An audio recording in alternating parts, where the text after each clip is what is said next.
जी नमस्कार। मैं हूं सौरभ कुमार। अभी आप देख रहे हैं खुफिया मीडिया।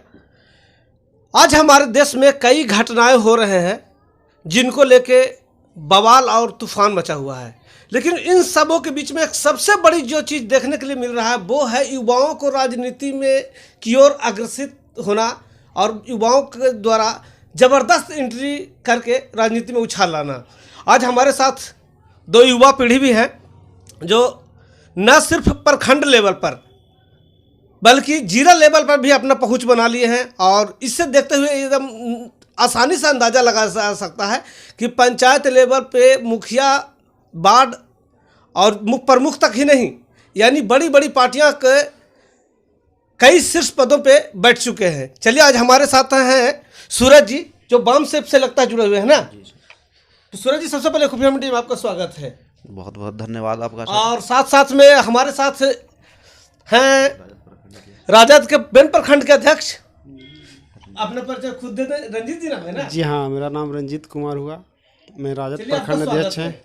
Thank you. युवाओं को लेके क्या कहना चाहेंगे आप? इतना जो जबरदस्त राजनीति की तरफ ये जो उछाल आ रहा है युवाओं का, क्या है ये? युवाओं को लेकर तो सबसे पहले हम ये कहना चाहते हैं कि 18 वर्ष पूरे जाने के बाद हम लोग जब वोटिंग करने का हमें जो अधिकार मिला है, तो इस अधिकार के नाते हमें ये भी होना चाहिए कि हम वोट करें तो हम वोट पाने की भी क्षमता रखें। हम किसी ऐसे नेता को वोट करें जो हमारे भविष्य को लेकर चिंतित हो, हमारे रोजगार को लेकर चिंतित हो, जो बाबा साहेब के द्वारा कहे गए रोटी, कपड़ा, मकान, शिक्षा, रोजगार, ये जो 5 गो मुद्दा है उनका, इसको लेकर जो भी नेता हमारी बात सुनेंगे, हम वैसे लोगों को प्रमोट करेंगे, हम वैसे लोगों को अपना मताधिकार देंगे, और मताधिकार देने के बदले हम उन लोगों से ये रोजगार मांगेंगे, रोटी मांगेंगे, शिक्षा मांगेंगे। और ये इसलिए हम लोग युवाओं अपना जो एग्रेसिव राजनीतिक में दिखा रहे हैं। ये अब स्पष्ट रूप से दिखने लगा है कि युवा लोगों को मानसिक रूप से बदल गया क्या, कि अगर हमारी ज़रूरतों को तुम नहीं पूरा करोगे तो हम लोग खुद एंट्री करके पूरा करेंगे। बिल्कुल, क्या? बिल्कुल। इस बात को लेकर बाबा साहब ने 1947 के बाद, जब 1950 में 26 जनवरी 1950 के जो संविधान बाबा साहब ने लागू किए, उसके बाद उन्होंने कहे थे कि अगर योग्य लोग राजनीतिक में नहीं आएंगे तो तुम पर अयोग्य लोग शासन करने लगेंगे। तो इसलिए हम लोग उस योग्यता को खुद निखार रहे हैं कि हम लोग किसी के द्वारा शासन हम पर ना चला जाए, हम लोग खुद शासन करें, युवाओं लोग शासन करें, और अच्छे से भारत के संविधान को लागू करके सभी को रोजी रोटी, कपड़ा, मकान, शिक्षा, पर्यटन, ये सारी सुविधाएं हम लोग मुहैया करें। अच्छा, युवाओं का मुख्य रूप से अगर देखा जाए तो बहुत सारे युवा अभी एंट्री ही करेंगे, और जहाँ तक आप एक जिला पे अपना कब्जा जमा लिए हैं, युवाओं को किस विचारधारा की राजनीति करना चाहिए? युवाओं को विचारधारा की राजनीति ये करना चाहिए कि हम लोग को ऐसे विचारधारा का फॉलो नहीं करना चाहिए जो किसी इंसान से नफरत करवाता हो, जो किसी मजहब से नफरत करवाता हो। हमको अपनी जाति यानी मानव जाति जो है उसमें 2 जात है, स्त्री या पुरुष, और इसमें भी अगर ज़्यादा डिफाइन करिएंगे तो और 2 कास्ट है, शाकाहारी और मांसाहारी। इसके अलावा तीसरा कोई जाति मानव समाज में नहीं है। जाति होती है जानवरों की, भैंस हो गया, बकरी हो गया, मानव में कोई जाति नहीं होती है। तो हम लोग को जाति से ऊपर जाकर राजनीति करना चाहिए। हम लोग को वैसी राजनीति नहीं करना चाहिए जो कोई धर्म से नफरत करवाता हो या दंगा फसाद करवाता हो। हम लोग को वैसी राजनीति नहीं करना चाहिए। विचारधारा इस देश में 2 विचारधारा चल रही है। एक विचारधारा आरएसएस की चल रही है।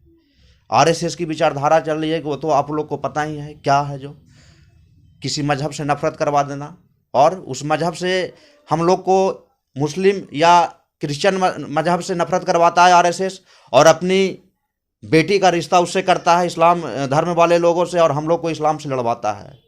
इसका जीता जागता उदाहरण आप देख सकते हैं। बहुत से लोगों को लिस्ट हम लोग के पास, क्या आप गूगल पर भी सर्च करिएगा तो बहुत से जो आरएसएस के कार्यकर्ता हैं, दिग्गज कार्यकर्ता, उनके अपना दामाद है जो मुसलमान समाज इस्लाम धर्म के हैं, और वो हमें इस्लाम धर्म से नफरत करवाना सिखाते हैं।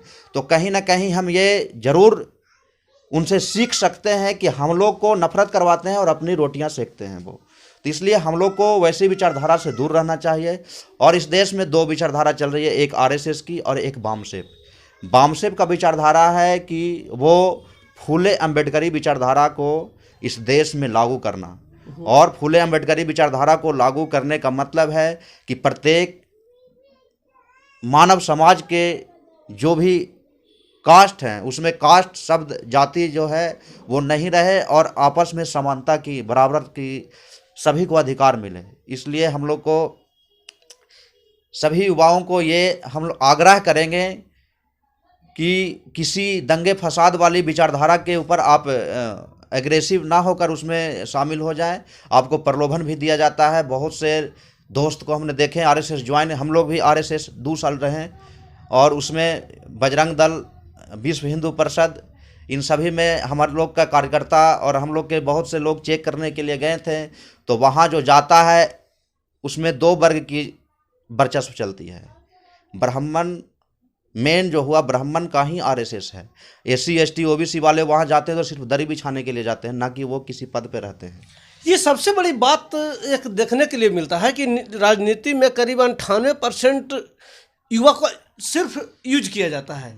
जी क्या जी ये युवाओं में चेंज आएगा, लगता है आपको? जी जी क्यों नहीं चेंज आएगा? आप युवाओं का ही गलती है, वो वैसे पार्टी का ही दामन थामते हैं जो सिर्फ और सिर्फ पैसे की राजनीति करता हो, वो या वो डेमोक्रेटिक नहीं हो। डेमोक्रेटिक का मतलब है कि प्रत्येक साल या 2 साल के बाद उस पार्टी का सारे कार्यकारिणी का चेंज होना और सभी लोगों को मौका देना। जैसे अब हमारे साथ में बैठे हुए हैं राजद के प्रखंड अध्यक्ष रंजीत यादव जी, तो इनके पार्टी का ये विचारधारा होनी चाहिए कि ये इनके काम को देखकर इनके प्रखंड से लेकर प्रदेश अध्यक्ष तक इनको ले जाना चाहिए, प्रदेश की कमेटी में भी ले जाना चाहिए। वैसे पार्टी में ही युवाओं को जुड़ना चाहिए। और इनकी पार्टी का विचारधारा मैं नहीं बता सकता, मैं अपने पार्टी का विचारधारा बताऊंगा। People's Party of India Democratic का मैं जिला अध्यक्ष हूं, नालंदा जिला का। और उस पार्टी में ये हुआ कि उस पार्टी का जो कार्यकारिणी सदस्य होता है, हम लोग का 1 साल का कार्यकाल होता है, जिला कमेटी का 1 साल का कार्यकाल होता है। 1 साल के बाद आपको बदलना ही है।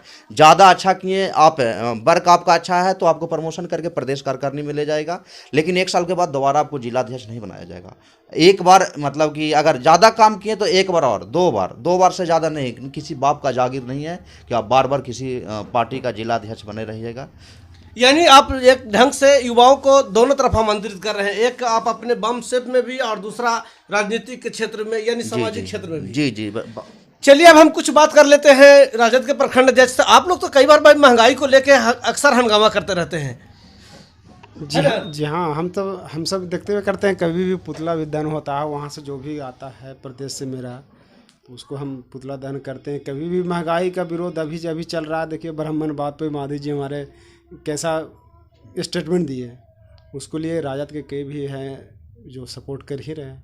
लेकिन आप मांझी जी को हमारे कैसे कर सकते हैं? मांझी जी तो भाई सत्ता पक्ष के नेता हुए ना। सत्ता पक्ष है तो, लेकिन विचारधारा तो एक मिल रहा है ना, हम सबको विचारधारा मिल रहा है। ब्राह्मणवाद को कैसे अच्छा, पहले ये बताया जाए कि महंगाई को लेकर आप अक्सर आते हैं और महंगाई और बेरोजगारी से युवा भी भिड़ रहे हैं, तो इसमें आप लोगों की तरफ से या युवाओं को कैसे एक बेहतर प्लेटफॉर्म कैसे मिलेगा?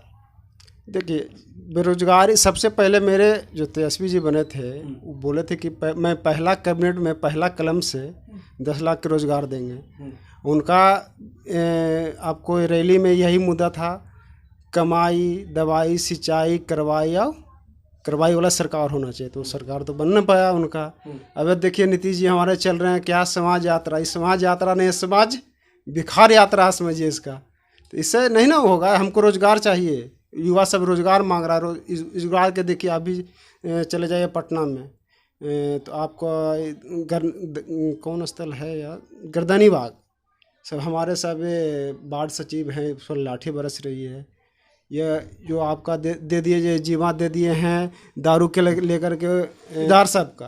अब चौकीदार बोल रहे हैं कि भाई हम दारू वाला के माफिया को बताते हैं, तो हम रात का हम ही को घर चढ़ जाता है पिस्टल लेकर के, गोली लेकर के, हम ही को माए बहन करवाते। तो इस तरह से बिहार थोड़ी होगा। आप कहना क्या चाहते हैं? कहीं ऐसा तो नहीं है आपका इशारा कि कहीं जदयू का भी बहुत बड़ा हाथ है शराब चालू रखने में? कहीं ना कहीं तो है, सो तो नहीं है कि नहीं है, कहीं ना कहीं तो बहुत बड़ा हाथ है। जदयू के कार्यकर्ता पे कार्रवाई का मांग लगता हुआ ऐसा था कोई क्या? प्रश्न जदयू का करता, मेरा भी पार्टी का जो अथी आया है, प्रदेश अध्यक्ष जगदानंद बाबू जी बोले हैं कि कभी भी कोई भी मेरा पार्टी में यदि पीते पकड़ा गया शराब, उसको पार्टी से निष्कासित कर दिया जाएगा। मेरा भी अनुशासन ही है पार्टी में, ऐसा बात नहीं है कि हम हैं तो अथी का कानून का नहीं पालन करेंगे, पालन हर ही को करना है। कहीं ना कहीं ये अब क्या हम कहें भाई, कहीं जो चौकीदार पर खेत खाए गधा मार खाए जोल्हा वाली बात है। चलिए, कुछ नया युवाओं को क्या कहना चाहेंगे आप?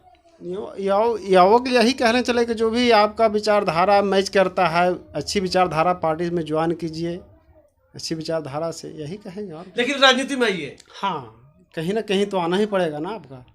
मतलब सो के रहने से अब युवाओं को नहीं चलने वाला है। नहीं, बिल्कुल नहीं चलने वाला है। बेन प्रखंड में लगता है कोई भी युवाओं का लगता है कुछ मुखिया पद में तो कोई बना नहीं है, लेकिन वार्ड सदस्य में शुरुआत हुई है। बहुत से युवाओं का बेन प्रखंड में लगता है वार्ड सदस्य का वो नवनिर्वाचित हो गए हैं, जीत चुके हैं चुनाव। युवाओं का मुखिया में भी बहुत सारा एंट्री हुआ है, मुखिया में भी हुआ है, बहुत सारा एंट्री हुआ है, मुखिया का भी बहुत सारा एंट्री। अरे उससे ज्यादा तो खैर आप लोग भाई, जितना मुखिया का यहाँ उम्र है उससे ज्यादा कहीं जिला में जाकर बैठे हुए हैं लोग, तो नहीं, खैर हम लोग ये भी तो जानते हैं। अब वो भी मुख्य, मतलब आप लोग तो मुख्य है ना कि युवा से नहीं ना है? नहीं, अब तो हम लोग मेन विंग का है, हम लोग मेन विंग का है। चलिए, तो इन्हीं सब बातों के साथ अपनी बातों खत्म करते हैं। जय हिंद।